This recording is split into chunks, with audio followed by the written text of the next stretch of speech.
Hey, welcome to Film versus Movie, the podcast where we debate the cinema you hate. I'm your co-host, Belton DeLaine-Facey. And I'm Chris Shurr. And on this podcast, we watch the films that have been slandered, desecrated, drowned, then stabbed by public opinion. And one of us tells you why it's actually pretty good. And the other one tells you why it's a big load of shit. And today, I will be defending Waterworld. And I'm going to tell you why it deserved the box office it had. Yeah, so this is also a birthday episode, as Chris and I have birthdays a week apart. So this movie was #1 at the box office the day both of us were born. Yeah, I think people were just too excited about our birth that they're just like, we're not going to go to the box office. Yeah. That's how Waterworld ended up being #1. Yeah, but both our moms just sent a mass email and said we have other plans. All right, but so yeah, this movie came out in 1995. It takes place in the distant future where all polar ice caps have melted, so the entire world is underwater. The sea rise is 25,000 feet. Yes, they did actually calculate that for the movie. I Googled it and it said if all the polar ice caps melted, it would be 230 feet. I was just like, that really doesn't seem right. 25,000 feet of ice. Dude, the planet's really big. The oceans are big. It's not going to go up that much. Oh yeah, but the main plot of the story, it follows someone who's just called the Mariner, who's played by Kevin Costner. He's a loner. He just lives on the sea by himself. He's also a mutant with gills and web feet, completely adapted for water. He comes across this floating village that are called atolls, and while he's there, he's there to just barter dirt for money. Yeah. And while he's there, he runs into a woman named Helen, who's taking care of a girl named Enola, who has this tattoo on her back that's supposedly a map to the only piece of dry land left in the world. Yeah.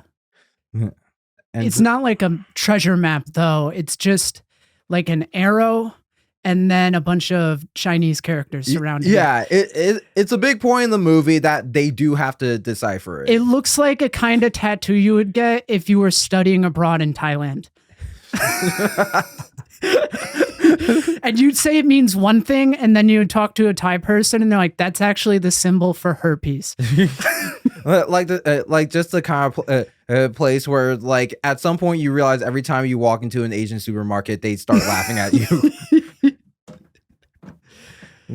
All right, but while he's at the atoll, a group of let's call them pirates, a group of like pirate and terrorists, whatever, called smokers. They start attacking the town, and they're trying to get this girl for her map. They're led by a character named Deacon, who's played by Dennis Hopper, and so. They have gasoline. That's their whole thing. Yeah, they have gasoline and oil. And jet skis, and they water ski while they're attacking. Yeah, they apparently have all the oil in the world, and that's how they're doing everything. Yeah. And so Helen and Nola escape with the Mariner on his ship. And so most of the film, they're being pursued by smokers and trying to evade them. Eventually, they get attacked. The smokers take Enola, and so they rescue Enola and decipher the map to dry land. Yep. Yeah, and then the Mariner decides this land shit ain't for me and sails off. Yeah, he just leaves.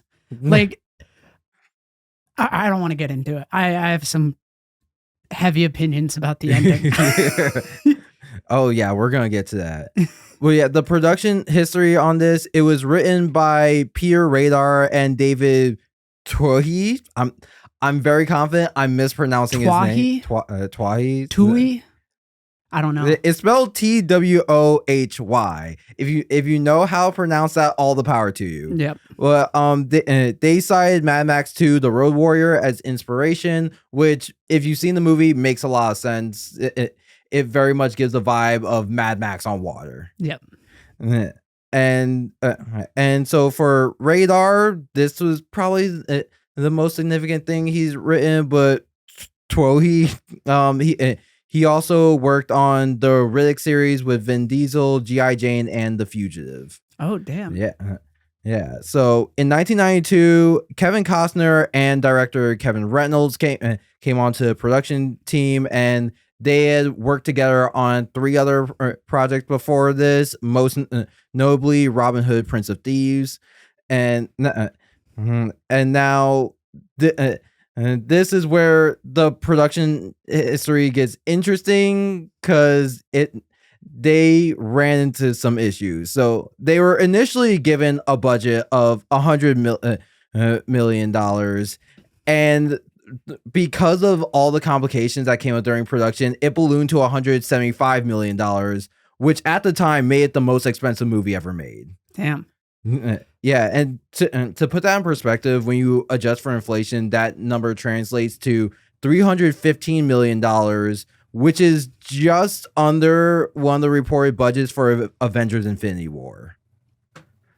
Yeah, I remember reading somewhere that I think it was Spielberg. Spielberg did Jaws, right? Yeah. Yeah, Spielberg came to the director and he's like, don't shoot in open water. It's a fucking nightmare. Oh, yeah. Oh, yeah. So they use an artificial seawater enclosure similar to what Titanic would use, but where Titanic had it in just a very big soundstage, they had it in the Pacific Ocean off the coast of Hawaii. I actually did find a quote from one of the co-producers, Chuck Gordon.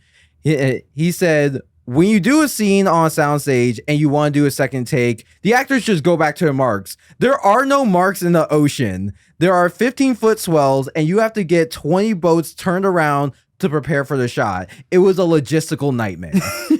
Well, I'm pretty sure they also had like set pieces blow off during storms. Yeah, and they dealt a lot with weather. Apparently, one of the sets sank. Which, like, when asked about that, the producer's only response was, "It wasn't the big one." Like, I'm curious, like, which set piece it was. Based off the details they gave, if you remember, there's a part where the smokers just use, like, it's kind of like an old ship or a small village as a decoy to lure them in. Yeah. It seems to be that one.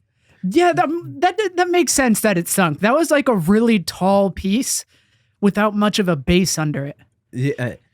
Yeah, but they ran into a lot of problems. They lost time due to weather. It's like the current kept moving the camera crew out of position, so it was hard to get those shots, and also they started shooting before a script was complete.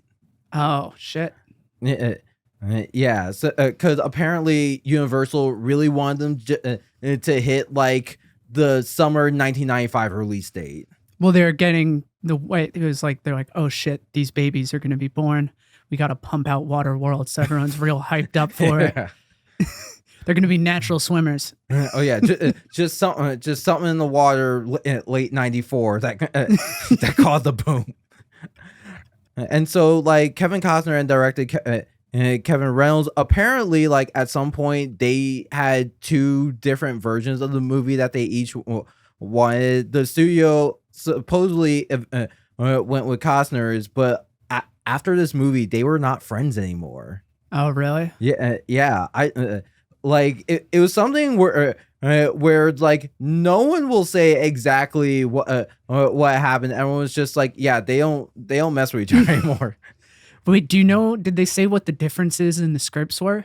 From what I read, and this is all alleged, Kevin Costner wanted to be more character driven and grounded, while Reynolds wanted more of a straight up action movie. Oh, Costner, I think. They went with Costner's? Yes. I feel like they could have done it more character. I just feel like even at this point, we're getting into the arguments. All right, sorry. Yeah. So like because it eventually went on to make $264 million at the box office, but if like Hollywood accounting, usually a movie has to make at least 2.5 its budget to break even. So it went down as one of the biggest flops of all time. But reportedly, after VHS sales and broadcasting rights, it did eventually break even. Oh, yeah. Yeah. And also, this is the first film we've done for a podcast that has an Oscar nomination. It has an Oscar nomination? Yeah. Do you want to guess what it's for? Probably something like set design or cinematography. No, it's for sound. Okay. Yeah. That's one of those Oscars you get where like you could have a bad movie but really good sounds. Yeah. Yeah. Like like it's one of those things where it's like it's considered the more technical side. Yeah. Yeah, but one thing that spawned from this that does seem to have universal praise in Universal Studios Hollywood, Japan, Singapore, and Beijing, there is the Waterworld Live Sea War Spectacular, which is a stunt show that everyone seems to love. I remember my friend, she lived in China for a while, and her family went to Singapore on vacation. And she was like, yeah, no, I went to the Waterworld Sea Park show. And I was like, Waterworld? Wasn't that a bus? Why do they have a theme park show? Like, there's other water-based movies, but yeah, it works nicely. Yeah, because I mean, so this film, definitely more so than the films we done have coming up, is more mixed reviews than just like everyone hated it, but like every thread I found like this discussing it is like at some point someone just goes, the stunt show was spectacular. like people love to bring that up. I wish they had a Titanic 2 stunt show. Moonfall stunt show. just like it's someone on a green screen in front of you, and they're like, no, look at the screen above you. It's just like being the audience for Saturday Night Live when they're doing one of those sketches. Like if you're in the very front row, it sucks. If you're on the balcony, you can actually see a TV. You might have a good time. What about like Cool as Ice, the ride?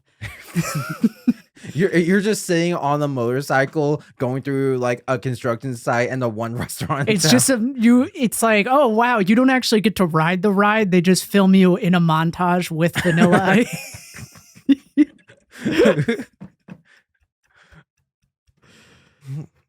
All right. So yeah. So now it's time for our opening statements.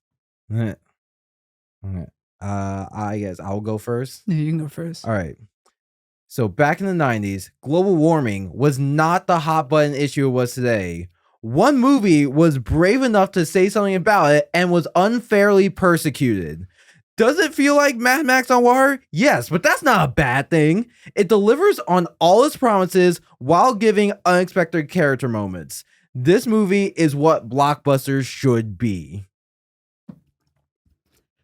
Waterworld is a sloppy, ocean-based Mad Max that the director lazily tried to make about climate change. I think the message kind of falls flat with a bunch of shallow characters and a lot of extra time that you kind of lose interest as it goes on. Okay, I do oppose like the shallow characters.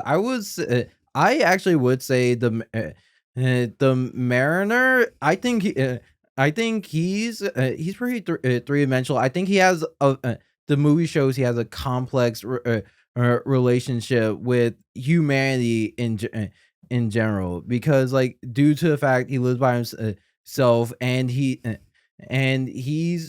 from what we can tell in the movie, he's the only one possibly in the world that can go down and actually see what humanity used to be. So that gives him a very unique perspective, and I think throughout the movie we see him like struggling because I think he wants to have hope, which comes to him in the form of Nola, but he's afraid of it because he's afraid. Okay, if I get my hopes up and this is still my life, it's just gonna be much worse. Yeah, but then his hopes came to fruition and he just leaves again. Like that's kind of what drives me nuts about the ending. Well, that's what's tragic about because it does show him like on the island. He does try to be with everyone, but it's just hard for him. He is made specifically for the sea, so he can't wrap his head around being on land. I guess that's kind of fair. I feel like a lot of his characters wrapped up where they're like, we want a character that's a badass loner that just like fights through this plot and never really gets stopped. And I just think, I don't know, they could have done a little bit more. Also, I don't know if I'm remembering this correctly. Did he have a moment where he looked at a picture that was previously his kid, or have like a flashback where he used to have a kid? Or am I imagining that? I don't believe so. Okay, yeah, okay. It seems like this is the movie that would have that. Okay. I think there are like strong implications that he used to have a kid because I mean there are of course the crayons that Enola finds and like uses to draw on the ship, but and like I think that would have been like a source of like okay maybe he had hope before and that was previously destroyed. I think throughout the movie they wanted this to be a franchise, and so they wanted the potential for a sequel. So they dropped all the hints at things, and thinking like, you know, if we have the opportunity for a sequel, we have stuff to work with that we can actually build on, as opposed to you have a complete story and then you have to scrap something together. Because I mean, with him being a mutant with gills and feet, they imply that, you know, there are other people like him, but he's possibly the only one left. And can you see, like, as soon as they find that out, they're against him and they try to murder him. Okay, yeah, I got really caught up on that, where it's just like, at one point, didn't someone say they're like, yeah, you're the only one of your kind who can do this and all that? And then, but also they're like super fucking prepared for a mutant. Like they saw the gills and they had like a mutant call and they sounded the entire town to get him. I was like, if this is like a freak, there's no way it can just be one mutant because they were so fucking ready for the mutants. Okay, I feel like, again, there's probably some backstory where there used to be more, but then they got killed off because of stuff like that. And because you notice, like, it's the older people that they're all mutant this and mutant that, none of the younger people. So maybe the older people, they had experience with mutants because it's like when they were younger, it's just like, oh yeah, when we saw a mutant, we just sank them in the mud, and that's what we're gonna do you. And then they just haven't seen them in a while, so they just feel like, all right, they must be dead. Okay, also, like, they should really be trying to get the mutants on their side. They're stuck on Waterworld, and they're just like, yeah, we got these guys who can swim underwater. They can like gather fish. They can do all sorts of shenanigans. And they're like, we're gonna kill the fucking mutant. I know I'm applying like my logic to it, but it frustrates me. No, because I think like that goes back to like reflecting kind of like his view of humanity and hope. Because I think to them, like, the mutants signify that that humanity is now evolving for the water. You know, mankind is moving in that direction, but everyone else is still like made to live on land. So it's like, okay, where does that leave us in the universe? Because really, I feel like Helen is used to juxtapose that, because she seems to be the only person other than Enola who just does not care whether he's a mutant or not, and she's the only one that really carries hope for humanity. Okay, yeah, that's probably what they're trying to do. I don't know. I just wanted more mutants. Like, I wish they had they ran into one other mutant. Again, I'm sure if we got a sequel, it would have been like Kung Fu Panda 3, where he just finds a full colony of mutants that were just chilling the whole time. Yeah, this is I wish they had a second one of these movies. Like, as much as the movie was like mediocre, it did have like an interesting world. But yeah,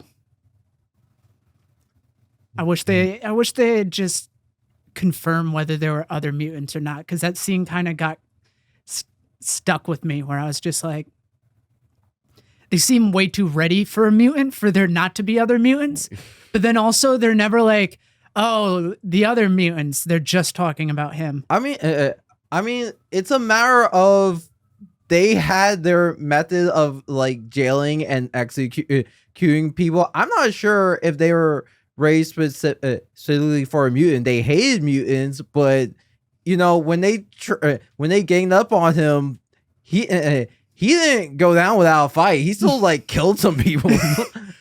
Okay, also that's the other part of when they're capturing him in the net. He has gills, and they just got him over the head with the net. It wasn't wrapped around his body. All he had to do was swim down. I thought they like scooped it up like a fisherman's net. No, like I've rewatched the scene this morning. He, instead of just swimming down, he just swims up directly in the net, and then they're just holding it over the surface of the water. A little weird moment in it. Like, it's just one of those where I was like, I feel like they could have spent a little extra time and like got him under the legs and just fished him up.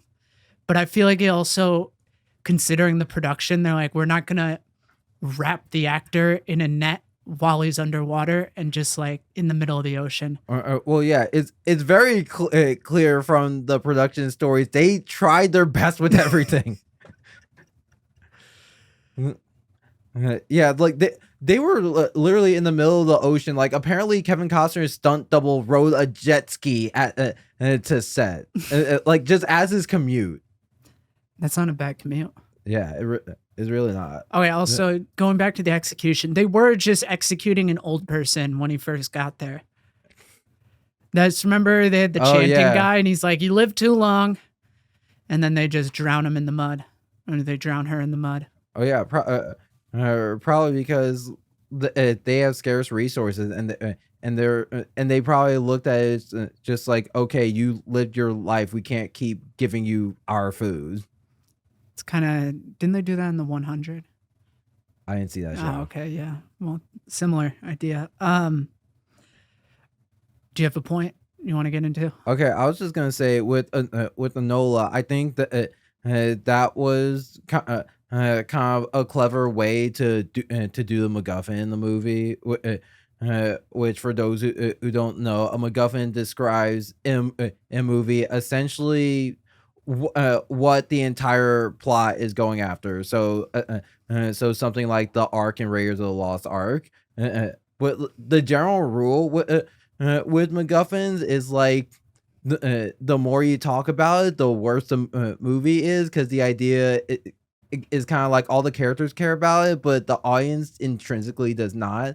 And so, like, by making the MacGuffin an actual character that everyone else can interact with, you know, it's a clever way to get around that. And Enola kind of embodies this trope of like this younger person with a grizzled old man representing the hope for humanity that like we've seen in stuff like Logan and recently The Last of Us. And so like with his hope for humanity, she annoys him a lot and like properly, but I think their relationship was cleverly done for him to come around. Yeah, I don't have anything negative to say about their relationship. I thought that was like one of the highlights of the movie. I just throwing her into the he was just like kind of going off the whole movie in terms of the beginning of their friendship. Him, Helen, and Enola is so antagonistic, but it's like, I don't know, it's very realistic about where I feel like sometimes they're like, here's this grizzled person who's all about survival, and then he's like bending over backwards to accommodate them the whole time. But this one, you're just like, he's like, no, I fucking hate these people. I'm going to throw them off the boat. If they're pissing me off, I'm going to cut off all their hair. It's, I'm going to scream at like an 8-year-old for drawing on my boat. He's just like kind of fitting the character right for being annoyed. Yeah, because also he just like, it's very clear he just doesn't know how to interact with people, and so like some of it is probably like him wanting to like scare him a little bit. I think part of it is probably just like he feels he's doing what he has to do, like the part where like the rope rips, and so he just like grabs Helen and cuts off her hair, and he's just like, I need rope. What do you want me to do? That's what he was doing? Yeah. Oh, I thought he was punishing her. I totally fucking missed that. Wait. Oh my God. That. Okay. Yeah, I misunderstood that scene. I thought he was just like really pissed off about, her fucking up his boat incidentally. Dude, I watched that scene twice and completely missed. Yeah, I was kind of curious. I'm like, how do you get the ship working again? It looked pretty fucked up. Yeah, I mean, like he was probably mad at her a bit, but it was also destroyed while they were being attacked, and she just kind of took action. And I think he was still in the mindset of just let me do everything and we'll be fine. Oh, okay, yeah. Yeah, I read that scene so wrong. I mean, like, he is still pissed, but like that, I thought it was just like him emoting essentially about how pissed he was. Wait, so you think he was just like he did that solely because he was pissed, and then he looked at Enola and he's like, you know what? You don't deserve hair either. Well, yeah, because then she starts like talking shit too. Where first the woman fucks up his boat, and so he cuts the woman's hair off, and then the little girl's like, you should say something to her. She just talked to you, and he's like, you know what? I'm still pissed off, so he cuts off her hair too. I thought it was just him being like angry and kind of like a regret. I felt like they were making a little progress, and that was supposed to show a regression, and then that kind of built up because afterwards you get the scene where they're swimming together, him and Enola, and so I thought it was just sort of like a mountainous up and down sort of relationship that gives you more of a payoff. And it was also kind of like being like, if you're on my boat, you're going to follow my rules, and sort of the look represented that. Yeah. And like that was another thing was character that I think fit. The boat was the only thing he cared about. Well, it was a cool fucking boat. Yeah. But I think for him, like that's his entire livelihood and the only world he knows, and it's like he doesn't care about people that much. And I mean, we see like when he comes across a person, he just fundamentally understands rules of the sea and follows that with his interactions. Yeah, that's true. I don't know. I didn't. The whole scene where the guy, not the first boat scene at the very beginning of the movie, the second one where he's like, they're trading where he's like, I'll give you like a fishing line for a woman. I want the two women. I really didn't get that scene either. It kind of felt out of place. Like, I know I was supposed to show off his humanity a little bit, where they're like, oh, he's not going to barter with the two women, even though he's like, kind of treating them, he's like, I don't really care about you. It was so back and forth. Like, it kind of went over my head, honestly, and I don't think they needed it in the movie. I mean, it was something where it's like it shows he has regret because he did he did like offer her up to trade at some point. We have to remember, it's like, think how low the bar is for a straight man now, and think how low it was in the 90s. So they were just like, or just like, all right, he regretted treating a woman like property. He's one of the good ones now. Wait, was it regret? I thought it was like just a trade gone bad, where it's like what he was trading for was kind of garbage, and so he just gave up on it.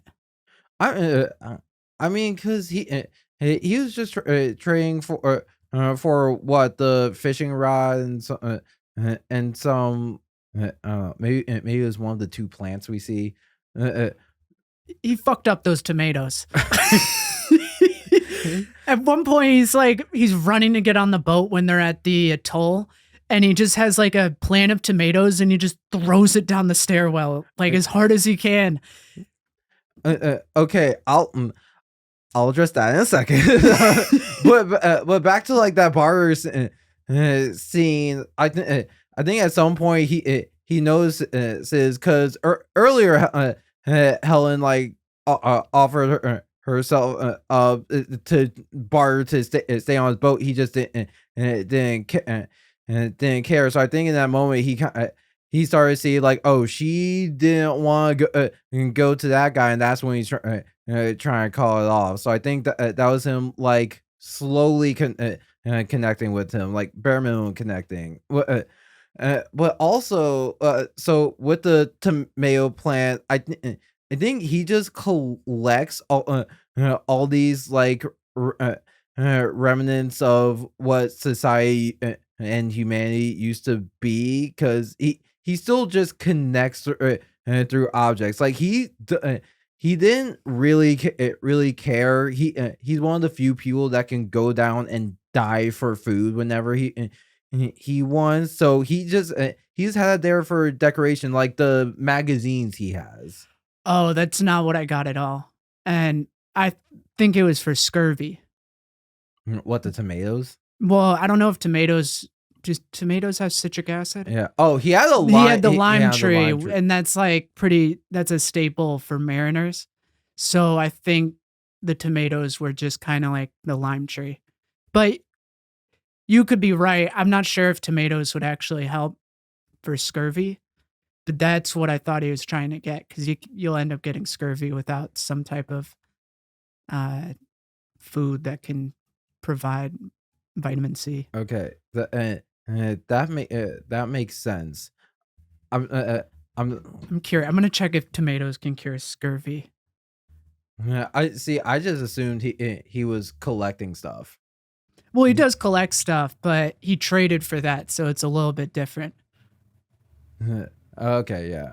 All right. So I just want to shift to the villains real quick, with the smokers, who's led by the deacon played by Dennis Hopper. I think like considering this is what I'm assuming is one of the first Hollywood movies to like make climate change a big thing. I thought they were apt for the metaphor, because like they are fueled by just hoarding resources, namely oil, and they also want to get to dry land, not so humanity could live, but because they just want to exploit that. And I think in the grand scheme of the climate change metaphor, that that's very apt to capitalism. Yeah, it's a good metaphor, and especially it's on the Exxon Valdez, which it's like that was one of the biggest oil disasters. Oh yeah. That's the thing. At some point on the smoker ship, the deacon goes up to a picture of Joseph Hazelwood's and like praise. Was he calling? He called him like a hero or something. Joseph Hazelwood was captain of the Exxon Valdez during the '89 oil spill. Yeah, and I'm pretty sure he was drunk when he caused it. Although there's like a lot of talk, there's a lot of uncertainty. Yeah, around so it. he was tried for intoxication. He was found innocent of that, but he was found guilty of like negligent discharge of oil. So like he wasn't he wasn't drunk, but he still fucked up big time. Also, I don't know if it's just like I'm so used to movies nowadays, but like he was really just like a villain type of villain that you could only get in the 90s, where he's just kind of like evil. He didn't have a tragic backstory or anything. I mean, not every villain does. I mean, like earlier this year, we saw Guardians of the Galaxy 3. That villain's entire backstory was I'm a eugenicist, and everyone rolled with it. Well, yeah, that's why it was like nice and refreshing. Yeah. Yeah, I mean, I definitely think like it did one of those things where they didn't need a giant backstory because someone like him exists in real life. Yeah, that's fair. Yeah, I don't know. He had the eye patch and he's like smoking cigars everywhere he goes, and he's driving a car inside a boat. Oh yeah, it's just excess, like because particularly in a world where everyone's outfit seems to be scrapped together, he has a complete leather jacket with decorations. Like I feel like his jacket is just their version of bedazzled. Also, okay, brings me. They keep referencing things in this movie that no longer exist. So the villain lost his eye. And the first thing he says is he's like, I hope this doesn't affect my short game. Golf courses aren't a thing anymore. There's not even necessarily books about golf courses. So like they keep dropping references of things that just aren't a part of that universe. Okay, it is possible they have a different game that just uses the same terminology. Oh, don't give me that bullshit, Belton. I mean, strike is a term in both baseball and bowling. I don't know. Short game is pretty much like a golf thing, and it wasn't the only one. I don't have any other references, but there are a few times where they drop things that just like it doesn't really make any sense why they're saying that. Where they'd be like, "Oh yeah, this is a real walk in the park," and it's like parks don't exist anymore. There's no land. There's no we're just remnants of people. I mean, there's a lot of terminology even in today's language that like isn't relevant anymore. I mean, if you're 13 years old, you probably don't know why we say hang up the phone, but people still use it, or roll down the windows. Well, yeah, that's fair. That's fair. But I don't know. It kind of like got me all caught up. Where I was just like, I feel like you're trying to world build this really cool world. Play into it. Like it's been 1,000 years since humanity took to the seas. I feel like the term would kind of get lost. I mean, on some level, like it won't. Like they have to have stuff that relates to the audience it's intended for. If they just start making up words, it becomes unrelatable. Like in Harry Potter, they can only like name things ridiculous stuff because when they say its name, it's right there on the screen. Like they can't be in the cafeteria and be like, man, I could eat a hippogriff right now. You just be like, what the fuck's a hippogriff? Something you eat. I feel like that's not that far of a stretch. You just kind of like you get this nice picture in your head. Like, what was the name of that? They didn't even name the monster that they pulled up from the sea when they. Remember, the mariner jumps into the water to go fishing, and some random giant beast comes up, and they just kind of ignore that whole thing. I know it's like grounding it, but I wouldn't have done sports references. Is my point. I feel like there are other things you could have gotten away with, but short game wasn't one of them. You don't think he has like one of those little putt things set up in his office? Yeah, but I just don't think he'd know what it's called anymore. He'd call it like slap ball or something. Just like pull a full Little Mermaid, call it a dingle hopper. Yeah, exactly. One thing I have to say, like, especially considering the complications they had shooting this, the stunts are really cool, and like the action scenes are well shot. Yeah, I don't have shit to say about the action scenes. Those are cool. Like good old practical effects that you don't really see that much anymore. Oh yeah, because like this wasn't a point where CGI was as good as it was now, and like they were really dedicated to making everything practical. Yeah, and I think that certainly paid off. I'm curious if it'd be as good CGI.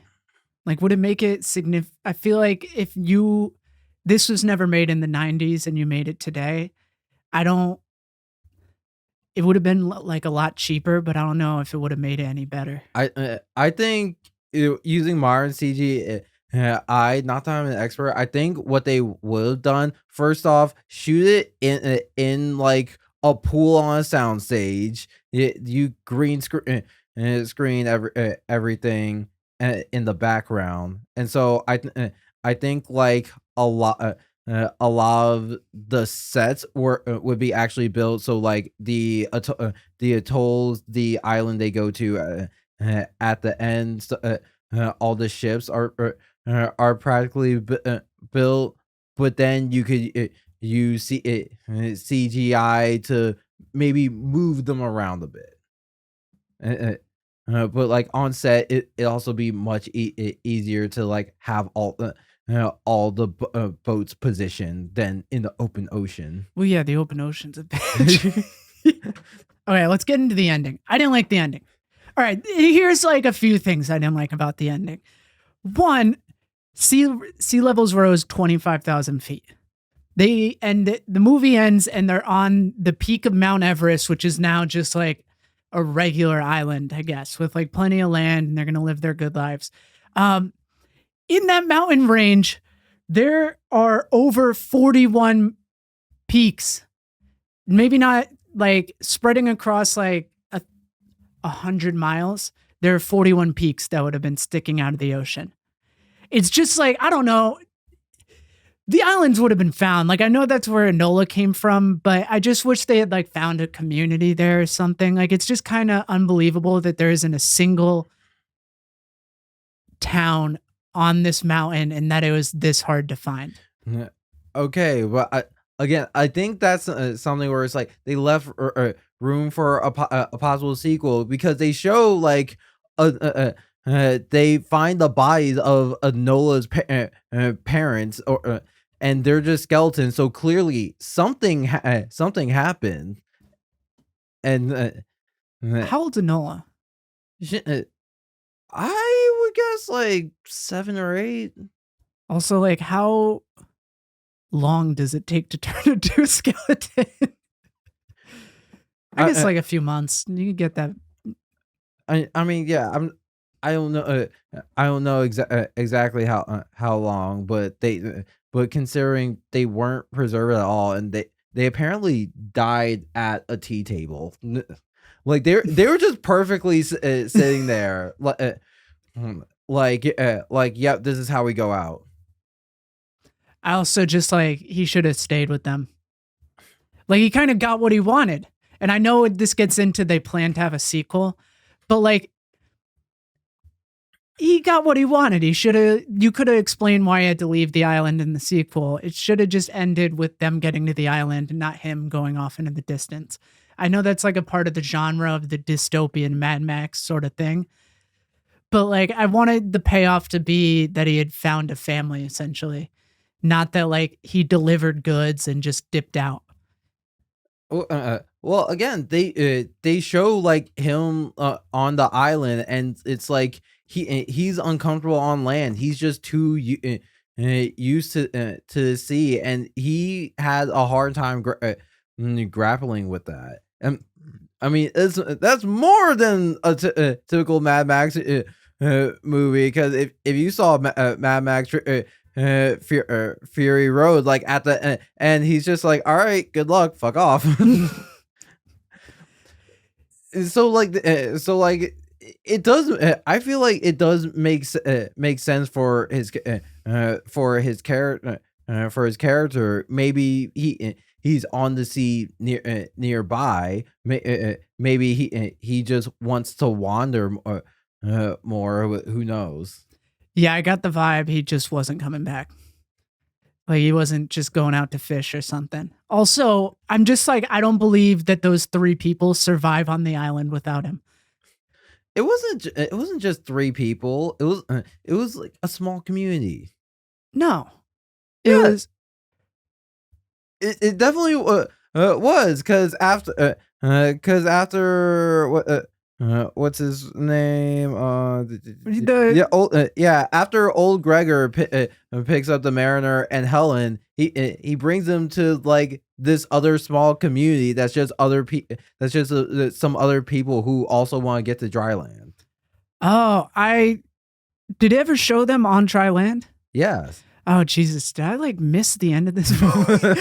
What the fuck happened? Was I just not paying attention? I guess I wasn't paying attention. I could have sworn it was just the 4 of them flying in the balloon to the island. They find Enola Gray's parents. He builds a boat, dips out. It was like a 10-minute sequence. Yeah, I mean, it was like a 10-minute sequence. It shows them like finding all these things on the island, like that.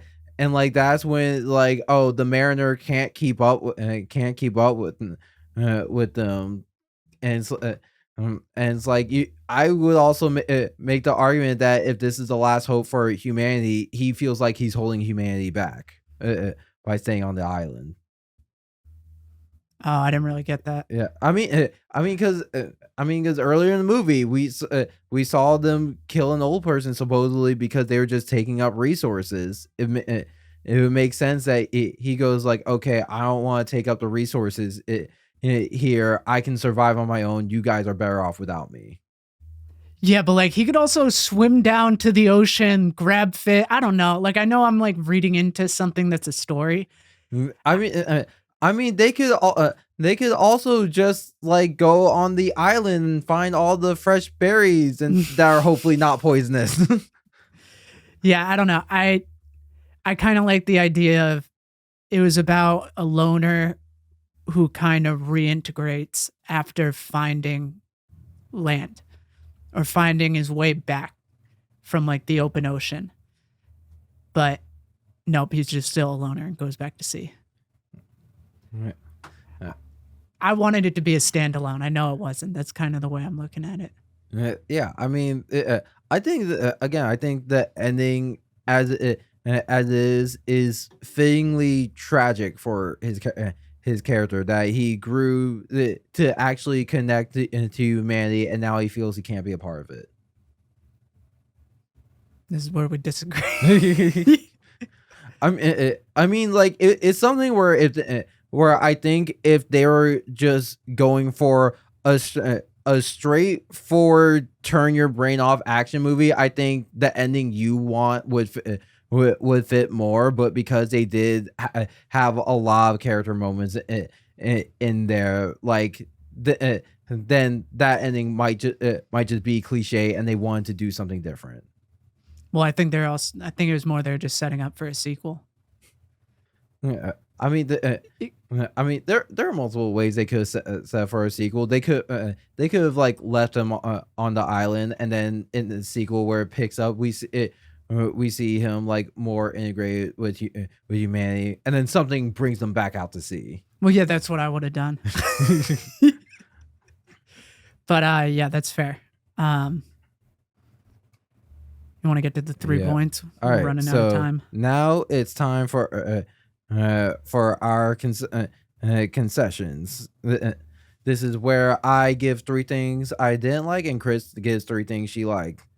So the first thing I wasn't a fan of was the general costume and production design, because it's clear it's supposed to be that like they just found every anything they could and scrapped together for like building the atolls and building their clothes. But because everything was so monochromic and all the stitching was perfect, it looked too planned. Like I would say the Deacon's costume of like an old leather jacket with just all this stuff he found cool on it. His eye patch is just made from a broken pair of goggles that he still wears like an eye patch. I think that was what something they should that they were going for and worked. But for like everyone else, they're just wearing like the same super dark green swamp colored clothes, and then like all the ships and community is brown. Yeah, I see that. The ship is amazing. The ship is a fucking masterpiece, and every dystopian movie that's set in a world like this should follow its lead. All the gears where you like hit a switch and then like 19 or 17 different things moves, and then the sails just come out of absolutely nowhere. Masterpiece. Yeah, because just looking at it, it doesn't look like the design of it is that complicated, but they do pack a lot within it, and it all makes sense that it doesn't. You wouldn't question it either. I did question one part of it, and that's when he's pulling up the balloon from the bottom of the ocean. What are the little beads for? He like takes a bottle of beads and then he pours it into a tray, and then they like slowly drop down, but then you just never see them again. They're not going into anything. They're just lining up on the plate. I thought he just needed some weight for something, but I don't remember that specific part. Yeah, it's just like tiny. There's no way these beads could be fit into any sort of like heavy pulley system. They're like airsoft BBs. Yeah. All right. So next thing I didn't like you touched on this. Some of the minor details don't support the world they built. Because there were things where it's like this is supposed to be distant future, dystopian. They don't have all these resources, and then Deacon smokes a cigarette, which is like, okay, where do they get tobacco? And then like as a joke, he tosses a lit cigarette towards like the big tank of oil, and someone else has to catch it. And he's just like, just keeping you on your toes. Like he could have blown them up, especially considering later in the movie, the Mariner blowing up the ship using the oil tank is a major plot point. Yeah, he also throws out handfuls of cigarettes when he's driving. How do they have so many cigarettes? It's like the crayons that the Mariner uses have no paper on them because they essentially dissolved. Yeah. But like cigarettes, no problem. No, what they should have done, they should have just made some comment where they're just smoking seaweed all the time. They're like, yeah, no, it's great that we have like sea cabbage, which is exactly like cigarettes, which we know nothing about, but we know is similar. All right. I thought the whole relationship between the Mariner and now suddenly I'm blanking on her name again. Enola. Enola, yeah. Was wonderful. Like I think they built it up right. It wasn't immediate, but the payoff was you're like, oh, that's very nice. Like it was believable. Yeah. Yeah, it was definitely nice to see that build up, and they did a good job of connecting. That actually relates to my last ones. Like a lot of Enola's lines are not something a child would say, because there's parts where she just goes up to him and it's just like, you're way too arrogant, and it's like a child would not say this. And then there's the part where it's like while she's captured, she's talking to the captives, and it's supposed to be this voiceover while the mariner breaks in, does this cool actions stuff, and he's just like, "Have you heard the legend of the mariner?" And it's like, when did you rehearse this? It's like the John Wick, like he's a man of insatiable effort. Yeah. I thought the Exxon Valdez was like a nice little touch to the entire story. It's like nice. I don't know. It's very misguided in the sense that like he worships the pilot who crashed the entire ship and just destroyed the environment. Yeah. That was a funny joke. It was just something where it's just like, without you, we wouldn't be where we are today. All right. So now for our closing statements. Waterworld is simply persecuted for its behind the scenes ambition. It delivers on its promise of a well-executed action movie while surprising us with character-driven story. If you think there are flaws, ask yourself, would this be better with a sequel? I guarantee you the answer would be yes. Waterworld didn't fail us. We failed Waterworld. Waterworld is mediocre. I'm not going to sit here and call it like the worst movie I've ever seen. I would watch this hungover on a Sunday, just like not quite paying attention to it while looking at my phone. It does some things well. The practical effects are cool, but I think the overall message is just The characters are kind of shallow. There's a lot of it where you're like, does this really need to be in the movie? But it's not the worst movie I've ever seen. I'd give it like 4.5 to 5 stars out of 10 and would recommend it if you had absolutely nothing else to watch. It was solid. It wasn't great. It was mediocre. I'm just imagining like there had to have been some critic that titled their review "Waterworld surprisingly shallow." Waterworld sinks at the box office. Oh my god! You know, like if BuzzFeed existed back then, they would have had a field day with that. Kevin Costner drowns in overbloated plot.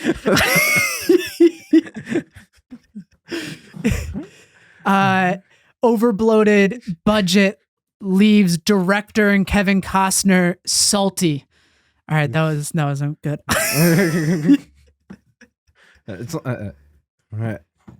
Yeah, it's like if anything got out of production, it's like Waterworld has a leak. You're really like, you just have to hit everything perfectly if you're going to film something about water, because there's so many ways to write headlines about it. Oh yeah. It's, like I'm imagining James Cameron before Titanic releases. He's just like praying to whatever God he believes in. He's praying to any God he believes in, and like Stanley Kubrick or something. All right, I think we're hitting our limit on time. Yep. All right. So that concludes today's episode of Film versus Movie. Thanks for listening. Check us out next time. Thank you. Have a lovely day.